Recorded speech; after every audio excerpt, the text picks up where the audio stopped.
ADHD reWired, episode 432.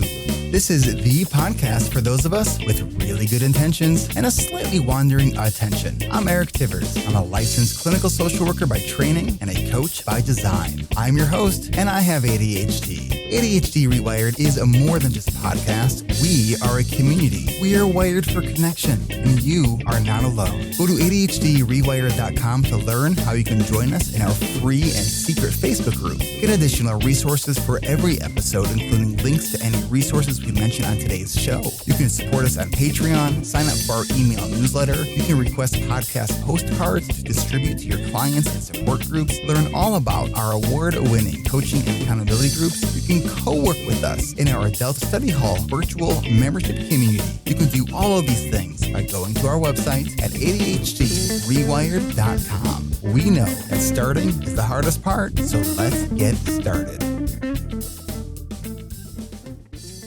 Welcome back to another episode of ADHD reWired. Today's guest is Bex. Bex is a non-binary, all-around queer chemist and artist. Bex was diagnosed with ADHD in April 2021 at the age of 24. Bex has been on their journey of acceptance and expression of both their queer and ADHD identities. Bex, welcome to the podcast. Hello, thank you for having me. I'm actually really excited for this conversation. When we talked a couple weeks ago, I think that I maybe was in like COVID quarantine when we talked. So, this is going to be released during June, which is Pride Month. And so we're going to be featuring a couple episodes featuring sort of the intersection of sort of queerness, LGBT issues, and ADHD. I just want listeners to first know the irony of our recording situation. I actually asked Bex to move to the closet for better audio. Yeah, and I do love the irony of recording and like talking about my queerness on a podcast and yet being in the closet right now. So I think that's pretty funny. I like that. Okay, so you're 25. Talk about your identification. Yeah, so I am non-binary, and then I use queer as kind of a general catch-all term. I like the term queer just because it is such a big, like, nebulous umbrella term. I started identifying as non-binary maybe 2 years ago when I first heard about it. I'm like, that's kind of weird. And I met a few non-binary people in my life and started recognizing like, oh, this is an identity that really meshes with my perception of myself and how I feel about myself as not really fitting into femininity or masculinity. I really like just the flexibility of identifying as non-binary. And I've been kind of reconnecting with my queerness. I like to joke my ADHD was so bad I forgot I was gay. It's pretty funny, but like I was gonna like go be gay in college, and I'm impatient and I could not find where the other gays were, and ended up just like in straight relationships all throughout college. Then in like 2020, there was this like YouTube video I watched, and it was about compulsive heterosexuality. And it just like struck me like a lightning bolt. I was like, oh yeah, how on earth did I forget about that? And so I've been kind of reconnecting with that and actually addressing it in the past like year or so. So as you've been doing that, how have you been sort of identifying as, this intersection of being queer, of being non-binary, of having ADHD? I love that you said that your ADHD was so bad that you forgot you were gay. That's kind of how it's like ADHD and like queerness. It's interesting, and I'm excited to have this conversation because for me, the surfacing, I suppose, I was never really like repressing anything actively. I've never really been closeted. I first came out to my parents like maybe a couple weeks after I figured out like I had this huge crush on a girl in my Spanish class. So like I've never really been closeted per se. But this kind of resurgence, reemergence, exploration of my queerness has come right alongside of my diagnosis with ADHD. So I'm interested in like exploring how they're connected, because I've been kind of addressing all of this like together in a chunk. How liberating does it feel to you? The ADHD diagnosis or like queerness? All of it. Um it's nice to, in terms of like ADHD diagnosis, to like know more what's going on with my brain, have the correct like manual, correct like toolbox for what I now know is ADHD. And in the kind of recontextualization that you go through with a diagnosis of then like suddenly your whole life flashes before your eyes, it's more so like a process of like a whole year of just like recontextualizing memories and stuff and recognizing like, oh, that was ADHD. I've also had this like resurgence of memories of like, oh, that was really gay, or just like these like missed opportunities for relationships that I potentially could have had that I just didn't recognize. And do you think there was the lack of recognition was because you weren't like tuning into that, or like you weren't identifying as? I think not being tuned into it. I think missing cues or just not noticing it. You know, there are a lot of like social things with like ADHD that we kind of just like steamroll through without like recognizing we're doing that. I kind of have that same feeling with these memories of like being gay as a kid.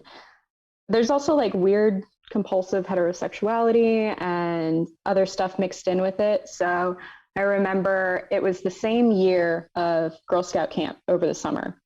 And in the same summer camp, I got in trouble for kind of misinterpreting stuff my parents had said and then like saying it to the like kids at the Girl Scout camp. And this was like early elementary school kind of thing of like, yeah, being gay is fine, but it's a birth defect. Oh no. So like I was saying that the exact same year that I also got in trouble that week for kissing my like bathroom buddy, because like we had to go in pairs. And so yeah, same year of like week long of Girl Scout camp, I was saying like being gay is a birth defect, but also like I had this, I guess, girlfriend, maybe. I don't quite remember much, but like I think that's kind of funny. So you were sort of exploring this even in elementary school? Well, that's kind of the weird thing is like I just forgot about it. So like I have always been very, very gay. So like looking at media and stuff that I watched, I realized like I assume like heterosexual little girls, when they watch like Disney movies, they like the prince as like a crush thing, but that wasn't ever like me. I like realized when I watch those films, it's more like I like the princess, not like I want to be the princess. So it's all very like unclear, and it takes an instigating moment almost before you recognize it as queerness.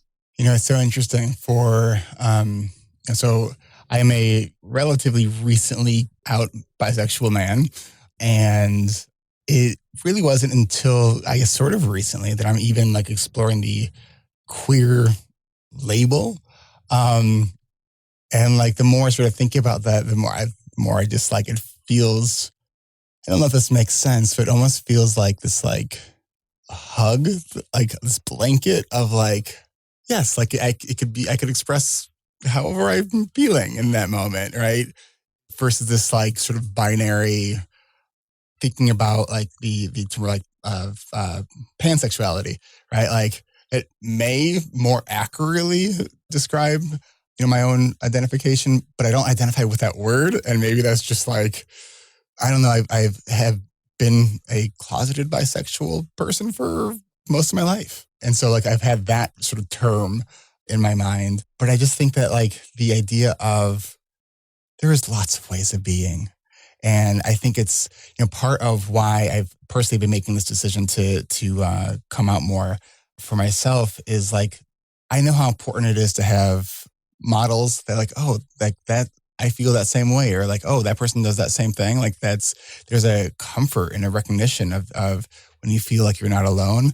I know within the LGBTQ alphabet, right? There's bisexual men, I feel, are probably from my perspective, the most marginalized. Oh, 100% bisexual men are highly stigmatized. I wish I could remember the results off the top of my head. It was over 50% of women when they were asked, would you rather your boyfriend, husband, partner be bisexual or cheat on you?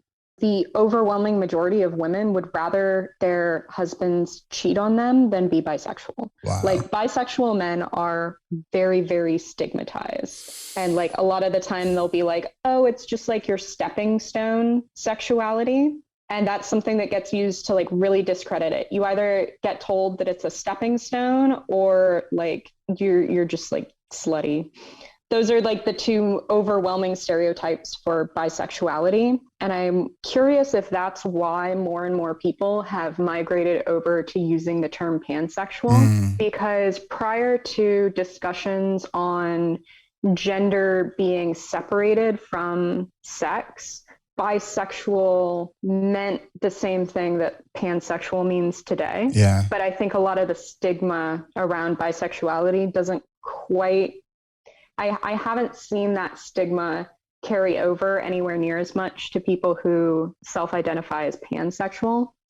Not sure why that is, but and something that I've been very sort of curious about, and I haven't seen a lot of real solid research looking at this, but is there a greater prevalence of gender and sexual minorities in the ADHD community? I know that they're starting to sort of look at this, and then not just the identification with a gender or sexual minority, but is there more because we are often dopamine seeking, novelty, we love novelty. Does a ADHD brain or a neurodivergent brain increase the propensity towards even just experimentation and openness towards experiences that are outside of the heterosexual sort of experience?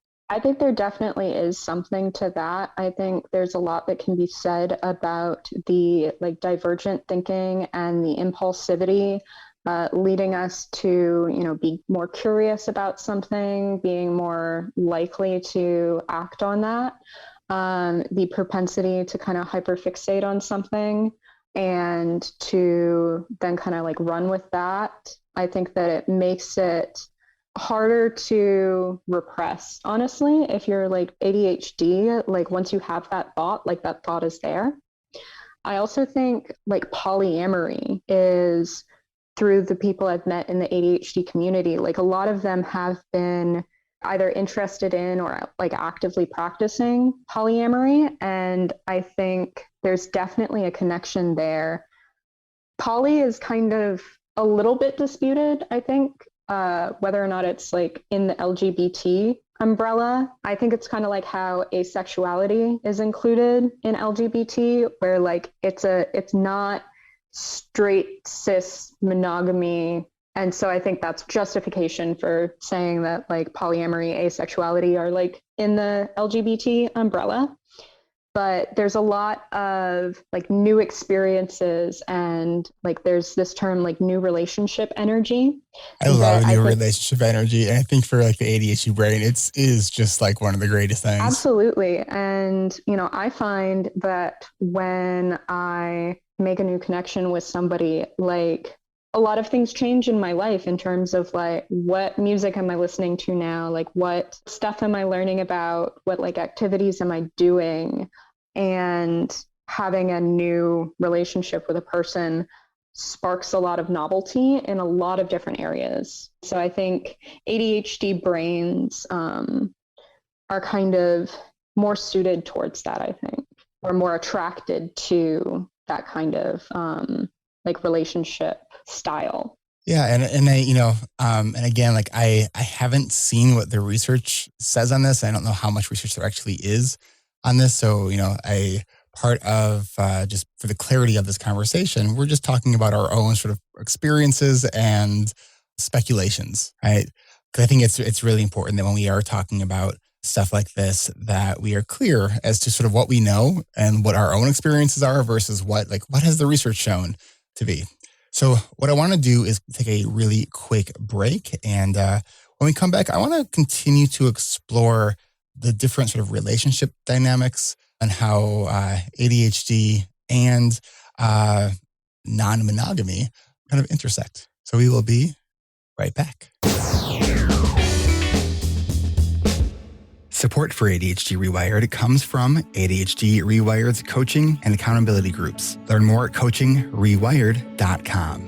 Have you had the intention to join ADHD Rewired's coaching and accountability groups, but missed our past registration events? Would you love to join us this summer, but wish we were offering a group in the evening? Well, we have good news for you. 1, there is still time to join. And 2, we're moving our late afternoon group to the evenings at 5 p.m. Pacific, 8 p.m. Eastern. We sent out an email to everyone who's already on our interest list over the weekend, asking if you would prefer Sundays, Tuesdays, and Thursdays, or Mondays, Tuesdays, and Thursdays. Since we don't have the results back at the time of this recording, please check the website for more up-to-date information about this new section. If you want to learn how to better manage your time, take charge of your calendar, and ask better questions to get unstuck and finally gain momentum on the things you actually want to do, then this is the group you've been looking for. And you won't have to do any of this alone. Go now to coachingrewired.com to get added to our interest list so you can join us for our next summer registration event on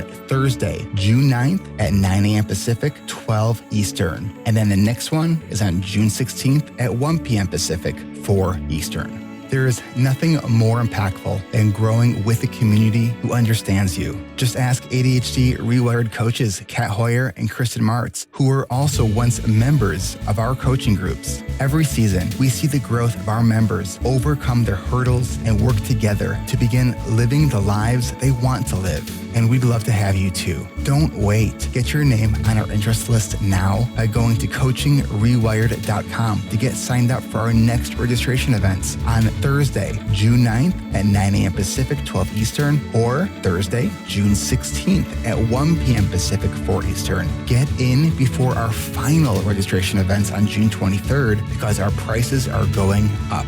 Save $300 by joining one of Kat's or Kristen's sections by signing up before our final registration events on June 23rd. That gives you this week and next to get in before prices are going up. Go to coachingrewired.com and follow the pre-registration instructions to receive your invitation to join us. Sure, we offer tools and ways to help better manage our ADHD, but it's way more than just about the tools we have. It's also about getting curious, learning to ask for what we need, being resilient, and having a community of like-wired brains to help us and cheer us on along the way. Time and time again, the members of our groups prove that we can do hard things, and you can too. So if you want to go from listening to ADHD Rewired to getting your ADHD Rewired and get unstuck, then get your name on the summer interest list. That's coachingrewired.com. Add your name to our summer interest list and receive your invitation to join us for our next summer registration events. That's coachingrewired.com.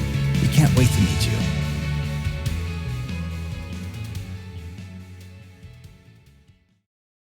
Support for ADHD Rewired comes from Adult Study Hall at adultstudyhall.com. From our weekly guided sessions, also known as our Adult Study Hall Plus sessions or ASH Plus, to our 24/7 drop-in room, there are plenty of ways you can utilize the power of real-time accountability to get your to-dos from do to done. It's only $19.99 a month and it's free to try for the first week. Are you motivated by working with others and being able to check in on your progress in real time? Then join our themed and guided sessions or our ASH Plus sessions for decluttering, writing, taking care of finances, working out, creating, and weekly check-ins. And if you're on the hunt for a new job, we also have our career-focused session led by our very own Coach Kat Hoyer. And join me on June 16th at 9:30 a.m. Pacific, 12:30 p.m. Eastern for our monthly 2-hour Pomodoro dance party. We'll have 2 50-minute work cycles, each followed by a 10-minute dance party. But if you would prefer to work at your own pace but still need some company, then drop into our 24/7 drop-in room or Ash 24/7. It's open to you 24 hours a day, 7 days a week. Join the virtual co-working community created just for you by going to adultstudyhall.com. Give it a try. It's free for the first week, then only $19.99 a month after that. Come work with us. That's adultstudyhall.com.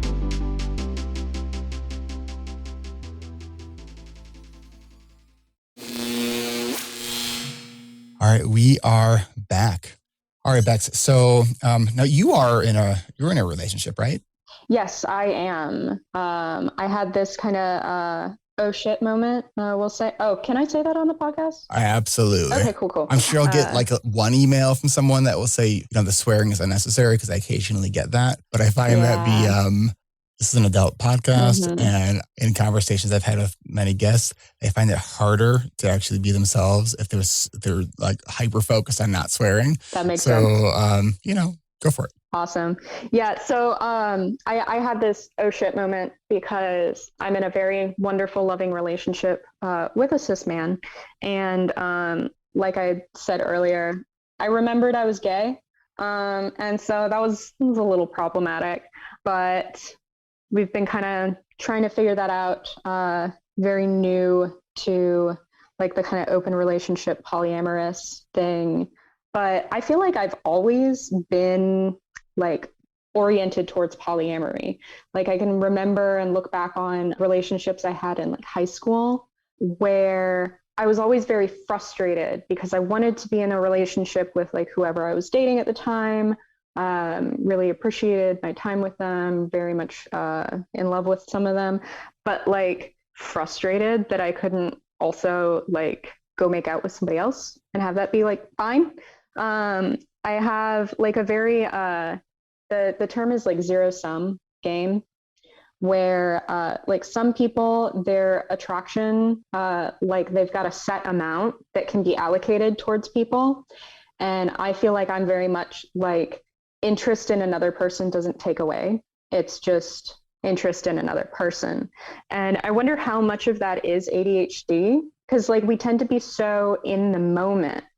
And so to kind of connect those feelings to ADHD, like I'm absorbed in what I'm doing. So like I'm absorbed in the conversation and interaction with the person I'm with at the time. And that doesn't like take away from my other relationships. So I've kind of always been oriented towards polyamory. Didn't really have the vocabulary for it until like a couple years ago, honestly. I'm like only just now like trying to figure that out. Dating in the South is a little bit rough. There are not too many ladies. Gotta move to a city at some point maybe. But so how do you find other partners? We started like talking about polyamory and stuff, just like February of 2020. So the whole pandemic kind of made it hard to date people. And so that was really frustrating. I had a girlfriend for like a month or so in like the beginning of 2021, and that was very nice. But mostly I've just been doing like dating apps. I don't know how people like run into each other or like meet new people just like naturally in their day to day. And there's this like scarcity that I think you feel with queerness. And hopefully that's changing with like the acceptance and how like queer this like new generation coming up is. And like openly expressing themselves. But there's always this like, even if I am interested in somebody, like I don't know if they're gay. So like meeting people through dating apps where it's like they're like matching with you because they're gay is kind of a nice thing.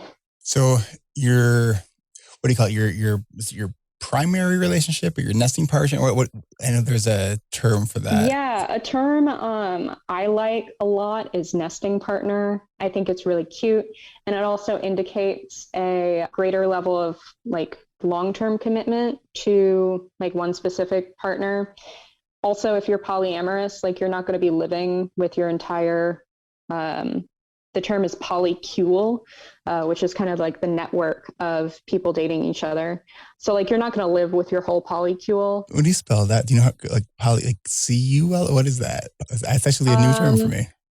I'm highly dyslexic. I don't know. I would try spelling it with a Q if I tried to guess. So okay. Huh. Yeah, and that's been one of the sort of the most fascinating things for, as you know, as I kind of over the years, you know, have sought out information to just understand myself better, and like all the sort of language, the different identifying terms.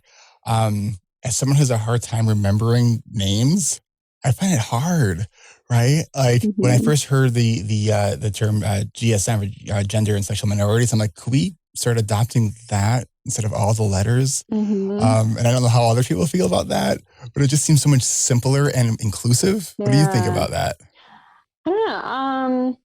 Terms that I appreciate around speaking about gender are I really like AFAB and AMAB, which are acronyms for assigned female at birth, assigned male at birth. And like when you say the whole thing out loud, it sounds a little clunky, but it shortens into a really nice acronym. I use AFAB a lot because I am AFAB, but non-binary. And so that's one that I actually use pretty frequently, because when I'm like writing stuff down on like papers and stuff, or like doctor's offices and things, I'll like put that. But yeah, there are so many terms around like queerness in general. Something that's kind of frustrating is keeping up to date on which ones are like slurs and which ones are terms and which ones are like reclaimed slurs. And that varies wildly. I was just talking to my son yesterday sort of about the word queer, because he was like, he was curious at what all the letters mean. And it's actually interesting. I have been for months, I have been trying to find like an opportunity to actually talk to my son about being bisexual. And part of me wants to just like have a conversation with him about that. Cause like I knew when I was his age, and I think that if I had someone to say, hey, and you know, from the time he was very, very young, we have normalized all kinds of relationships, and you know, so it's almost like a non-issue. I think it's very common for kids of his generation to like, this is like, so what, right? Where like, you know, when I was his age, it was like my biggest, deepest, darkest secret, right? Yeah. And it's just like so sad to think like how many years of my life, and how like if I didn't feel, if I wasn't, like I was living in the closet, like how my life may have turned out differently.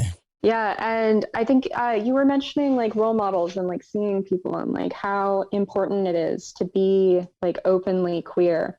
And we're seeing the effects of that with this upcoming generation and how like queer they are, which is, you know, wonderful to see. I think it's really important to be visibly queer, just in the same way, like it's important to be visibly neurodivergent in terms of like just talking about it. Something I've noticed, I don't know if it's an effect of the pandemic or if it's just the like Gen Z being just like more relaxed about talking about mental health stuff in general. But, you know, after like getting diagnosed with ADHD, like I'll just like bring it up sometimes with people that are like strangers that I just met, like the grocer at the Safeway, and, you know, respond with like, oh yeah, I have ADHD. That's such a nice feeling of like community. Like you also feel that with talking about queerness and, you know, meeting other people that are queer. And it's so important to just like, it's nice to know. Have you had different experiences or responses to sharing your identities with people, like differences between sharing that you had ADHD versus your queer identity? Yeah. So I haven't run into an experience where somebody is like very negative towards like either my queerness or ADHD. I don't know if that's just because I'm like subconsciously metering like who I'm or like if I bring it up, but it's never something that I actively don't say. So I feel like I've been pretty lucky in that respect of like I've never been like harassed for it, bullied for it, and just in general have had like decently positive responses to it. And there are certain things that like I wouldn't know how to explain to certain people in my life. So, like if somebody's like more of my like parents' generation, I typically don't really ever bother bringing up that I'm non-binary to them. As like I think people are still like working on figuring out what like transgender means, and it's a hard thing when you're like in more queer circles. Like you forget that not everybody is like totally up to speed on your pansexual, non-binary, polyamorous, like what like all of that means. But like people who know me, let's see, I'm losing my train of thought. When we lose our train of thought, that's a good time to stop at the station for a quick break. There we go. Yeah. We will be right back. Support for ADHD Rewired comes from our Patreon community. If you want to support the show and grab some extra perks, then consider becoming a patron at adhddiversified.ca/Patreon. Perks start at just $5 a month, so you can get ad-free episodes of this show in our patron-only podcast feed. Then at $25 a month, you can join me for our patron-only monthly coaching calls every fourth Tuesday of the month. Our next monthly coaching call is on Tuesday, June 28th at 3 p.m. Central. That's Tuesday, June 28th at 1 p.m. Pacific, 4 Eastern. And this month, we're going to try something new. We'll be focusing on helping you with your to-do lists. I'll be sharing some of the tips and strategies previously only shared with our coaching groups. So bring your to-do lists and get ready to get some shit done. Then at $10 a month, you can get the audio recording of our monthly coaching calls and our ad-free episodes from our private podcast feed. Did you know that you can get 1 month free on Patreon when you choose to pay for 1 year at a time instead of going month to month? If it's in the cards for you right now and you want to support our work, please consider becoming a patron. And thank you for helping us continue to help other brains around the world, because we believe no person with ADHD should feel alone. Consider becoming a patron and find all of the perks at adhdrewired.com/Patreon. That's adhdrewired.com/Patreon. And thanks.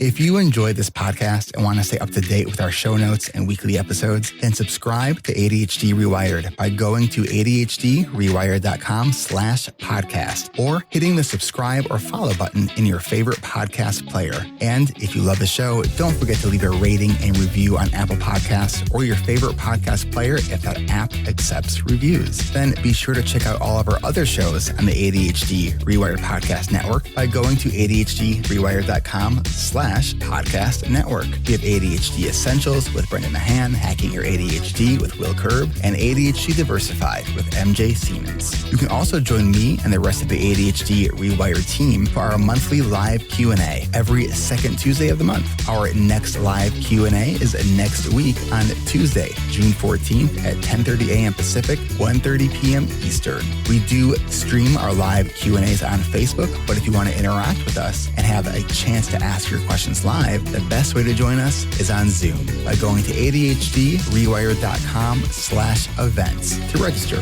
Find this podcast and all of our shows by going to adhdrewired.com and clicking on the podcast tab at the top of the page. And if you want to join our monthly live Q&As, click on the events tab to register so you can join us every month. That's adhdrewired.com. Thanks for listening.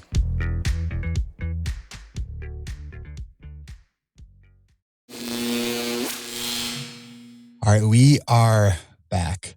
All right, so I had something I wanted to ask you about, and now I lost my train of thought.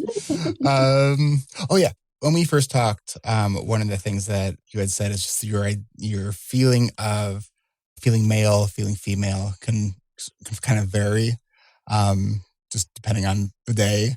And so it's when you shared that, I was like, that sounds like I resonate with that in terms of my own as identifying as bisexual. Like sometimes it's like it's not even something I think about. Sometimes it's like all I think about. And so it's hearing your experience of how that varies for you is really interesting. Will you talk a little bit about that? Yeah. So I think I'm curious as to how much more attractive, more like nebulous, like catch-all identities are to people with ADHD. I feel like we tend to not be very like rigid in terms of how we present or behave most of the time. And so non-binary feels like it fits me because I do all the things. I want to present in different ways from day to day. I really struggle with my hair because it's hard to fluctuate from day to day, whether I want to look very masculine or like very feminine, but mostly I'm just like very middle of the road. But, growing up, I never felt like I fit in with female friend groups. Or no, I definitely did not fit in with female friend groups. Like all female groups just like never seemed to work out for me. Just did not mesh. But non-binary as an identity is very nice to me because I feel like it addresses and like respects like the hodgepodge that I am. I also feel like it's nice in terms of my interactions with people is like whether or not it's good, I'm not a fan of how differently we treat or like interact with people based on their gender. But the way you talk to a guy is different than the way you talk to a girl, like a lot of the time. And I feel like introducing myself as non-binary is a better way to set up that person's expectations of who I am. Mm. Do you think that there's any correlation between sort of the fluctuation of sort of like how you're identifying and who you're attracted to at a given moment with sort of the fluctuations of how our ADHD shows up? It's sort of that like the idea that ADHD is like consistently inconsistent. Mm-hmm. And I sometimes feel that way about like my own sort of like who I'm attracted to and and even just like my even just like sex drive. Yeah, and it's for me like I'll just forget about those things and like it'll like resurface and just like a lot of like ebb and flow with identity and thinking about things and like where my attraction levels are at, where my libido's at, and just like very all around, like all over the place. I guess it's like a further manifestation of that kind of scatterbrained thing of never really settling into one presentation, one orientation, even. Like the reason why I love to self-describe as queer is because it is such this like nebulous catch-all term and kind of in that way defies being pinned down to like a specific singular thing. Mm. As this is an interesting conversation for me because I haven't had a lot of conversation. Well, I think this may be only the second conversation that I'm kind of talking about my own sexual identity on the podcast. And it's funny because as we're having this conversation, I'm noticing there's a little bit of like anxiety of like, is it okay for me to share that? Like, should I be sharing that? And it's just like these old scripts, right? It's like, as a human being, we all have sexual drive, whether it's talking about it in a heterosexual, sort of normative, cisgendered relationship idea or more of a queer relationship. It's just funny to me. I'm sort of like observing my own thoughts and feelings around this as we're having this conversation. And it's like, there's still some of that like, ooh, should I be out? kind of like, even though I'm totally like embracing this sort of this process for myself of just being more, because I value, like, one of my core values is authenticity, right? And so this like disconnect between like, well, I'm very open about sort of my neurodivergence and mental health stuff. And so this feeling for me of coming out as a process and sort of like that acceptance as a process, like it's not an event, right? Like, who Yeah. am I? Who am I today? What does this mean for me? Like, how does this affect even how I understand previous relationships? How does it affect how I understand my current relationship? It's messy, and I kind of like exploring the mess. I think something I feel in terms of authenticity is like this frustration. So, I'm currently like my relationship for the past almost 5 years has been with a cisgendered man. There definitely is this element that I feel of not being authentic, because like even though that's within the umbrella of my identity, it feels still like this kind of inauthenticity, because it's like this anxiety of being too straight passing. So like I don't it's this anxiety about, like, I guess, being perceived as straight, which like sounds like a weird thing to be concerned about, but like it feels like I'm not addressing that like component of my identity by being in a straight relationship. I feel that. I very much relate to that. It's funny. I think I think it was like a meme, or it's like, how do you know who the newly like out gay people are? And it was like, because their Amazon cart is like filled with all these like gay pride stuff. And I was like, oh man, I feel so called out right now. Absolutely. There's definitely like the baby gay phase. Baby, And I kind of yes. went through like a resurgence of this last year. And yeah, and I got big pride stuff. But I think part of that is because when we discover this about ourselves, or when we come out, there is this kind of overwhelming feeling that like we haven't been authentic up until this point, and like we haven't been sharing that part of ourselves. And so I think it's very natural to have this like overcompensation, and like people who have like newly discovered that they're gay, like in the way that after getting diagnosed with ADHD, as anybody in my life over the past year will tell you, it's a lot of what I talk about. I'm processing a lot of stuff. I process things through my conversations with other people. And so after my diagnosis, I started talking about it with, everybody in my life. I think people do that in the same way with their sexuality. Is like once they recognize it, like it's something that they feel like they need to talk about. And I think it is healthy and good to talk about it. But yeah, that's definitely, I think, why you see that like very, very loud and proud. Yeah, I think this is probably a good place to wrap this conversation up. As part of this conversation for me has been an exploratory kind of learning conversation, as I am not an expert in this topic, other than like just understanding and moving through my own identification and increasing my own sort of acceptance and understanding of that. So I don't know, I feel a little bit compelled to sort of say that there was an episode I had, oh man, it was maybe last year.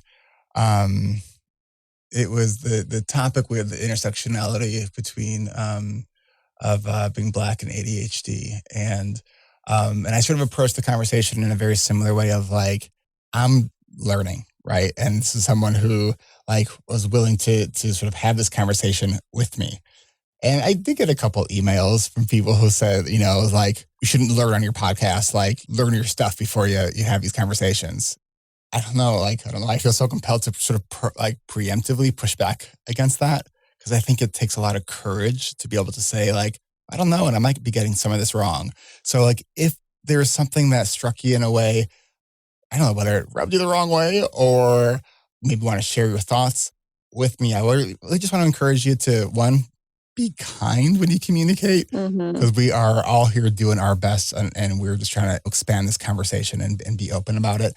And I just want to thank Bex for having this conversation with me, and thank you, listeners, for listening to what probably is one of the first interviews I can remember actually feeling a little bit anxious while having. And I'm kind of like happy that we're doing this. So thank you. Yes, thank you so much for having me on. This was like really wonderful to get to talk about and kind of explore both ADHD and queerness. And I think there's a lot more that can be said about the way that they intersect and kind of play off each other and are connected.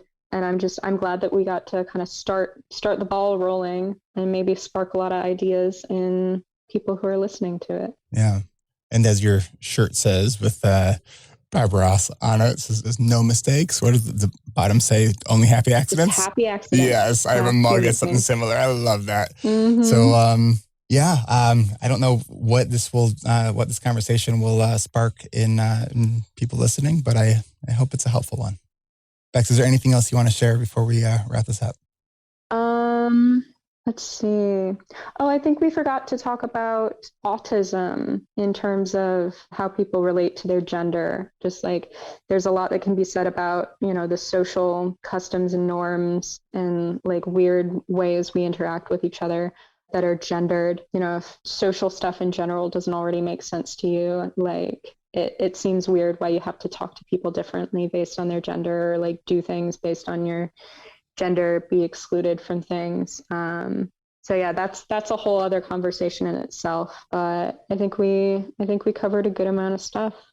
Bex, thank you so much for taking the time to share your story and to talk with me about this. And you are free to now come out of the closet again. Thank you. Yes, I've been. Thankfully, it's kind of comfy. It's a little cozy, but I think I'll get on with my day and get out of the closet. Thanks, Bex. All right. Thank you. This is Eric Tivers. Thank you for listening, and congratulations for making it to the end. ADHD reWired is more than just a podcast. We are a community focused on learning, growing, and connection. The website is adhddiversified.ca. You can find time-stamped summaries and additional resources for each episode. Apply to join our free and secret Facebook community. Learn more about our award-winning intensive online video-based coaching and accountability groups. Join the Adult Study Hall virtual co-working membership community. Find all the other podcasts on the ADHD reWired podcast network. Sign up for my email newsletter to get exclusive content that you won't hear anywhere else. And use the search tool to find episodes on specific topics. You can do all of this at adhddiversified.ca. While you're there, click on the Patreon button. If you are a regular listener, consider making a monthly contribution by becoming a patron. If you are able to financially support my work, it would mean a lot. This show is free to you, the listener, but it's not free to produce. Plus, patrons get cool perks like ad-free episodes and access to recordings of coaching calls, and $25 a month patrons can join me once a month for a group coaching call. You can follow me on Twitter at Eric Tivers. You can like our Facebook page at facebook.com/ADHD reWired. If you're a coach, therapist, or related professional, connect with me on LinkedIn at linkedin.com/Eric Tivers. Subscribe to ADHD reWired on YouTube to see selective interviews and other videos I've made. Podcasts change lives. You can make a difference in someone's life by spreading the word about this podcast. Mention it in your online communities on Facebook, Twitter, Reddit, or wherever you hang out online. And be sure to share it with your friends, family, your therapists, your coaches, doctors, siblings, parents. And if you, your coach, therapist, doctor, or ADHD support group leader would like a pack of podcast postcards to hand out, you can request those at the website, adhddiversified.ca. If you are a member of CHAD, ADDA, or any other ADHD support group, please be sure to tell them about this show and all the shows on the ADHD reWired podcast network. You can even show them how to download it on their phone. And if you really loved this particular episode, please hit share on your podcast player. I'm only one person, and I do count on you to help spread this message. One of the biggest things that you can do to support this podcast and help other people discover it is to leave an honest rating and review on Apple Podcasts or any other app that supports reviews. And don't forget to hit subscribe so new episodes are automatically pushed to your favorite podcast app. Looking for more ways to listen and learn? Get a free audiobook and a 30-day free trial at Audible by going to audibletrial.com/ADHD rewired. Here is my list of must-listen-to audiobooks updated July 2021. Nonviolent Communication by Marshall Rosenberg. Attached by Amir Levin and Rachel Heller. Atomic Habits by James Clear. The 5 Dysfunctions of a Team by Patrick Lencioni. Crucial Conversations by Carrie Patterson. The Coaching Habit by Michael Stainer. The Body Keeps Score by Bessel van der Kolk. Rest by Alex Sujong Kim Pang. The 5-Second Rule by Mel Robbins. Make It Stick. The Science of Successful Learning by Peter Brown. The Productivity Project by Chris Bailey. Meditation for Fidgety Skeptics by Dan Harris. Change Your Questions, Change Your Life by Marilee G. Adams. I always recommend to my coaches and admin that they read that book. The One Thing by Gary Keller, a required reading for all of our coaching group members. Procrastinate on Purpose by Rory Baden. The 4 Tendencies by Gretchen Rubin. The Art of Asking by Amanda Palmer. And if you're looking for something a little bit more magical, I have fallen in love with the Harry Potter series, and the narrator, Jim Dale, is amazing. And of course, if you haven't yet boarded the Brene Brown bus, all of her stuff is great, starting with Gifts of Imperfection, Daring Greatly, Rising Strong, and The Power of Vulnerability. And if you're an entrepreneur or leader, be sure to check out her book, Dare to Lead. Do you have something that you would like to share? Click on the podcast tab at ADHD Rewired. Click the button to be a guest at the top of the page and schedule a 15-minute interview. This is Eric Tivers, reminding you to keep learning, growing, and connecting. Self-care is not selfish. No matter what you get done or don't get done, you are still enough. And no matter how hard it feels, we can do hard things. And we don't need to do them in the hardest way possible. Thanks for listening. I'll catch you next week.